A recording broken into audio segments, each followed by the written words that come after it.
Bonjour, c'est Stéphane, content de te retrouver pour cette nouvelle pensée du jour.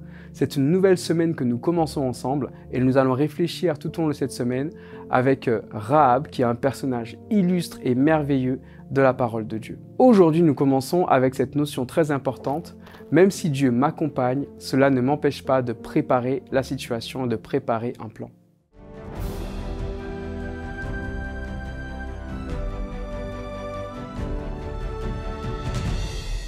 La pensée du jour se trouve dans Josué chapitre 2 au verset 1.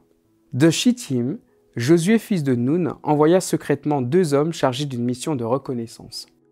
Il leur donna cette consigne: allez explorer le pays, en particulier la ville de Jéricho.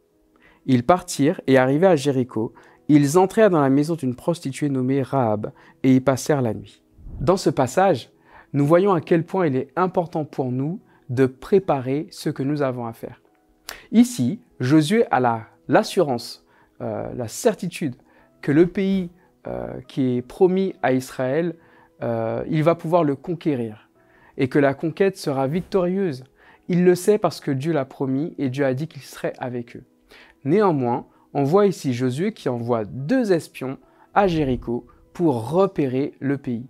Eh bien, cela nous montre à quel point nous qui sommes parfois conscients et sûrs, certains, que le Seigneur est avec nous, qu'il nous accompagne, qu'il nous devance même. Cela nous montre que nous devons nous préparer et planifier les choses. Nous devons avoir un regard qui soit le plus complet possible sur la situation afin de réussir de la meilleure manière possible. Mon appel pour toi aujourd'hui, c'est que tu puisses chaque fois dans ta vie que tu seras amené à œuvrer, à travailler pour le Seigneur, que tu puisses aussi t'investir de manière personnelle, avec sérieux et rigueur, pour t'assurer de réunir toutes les conditions de la réussite et de la victoire. Que Dieu te bénisse abondamment.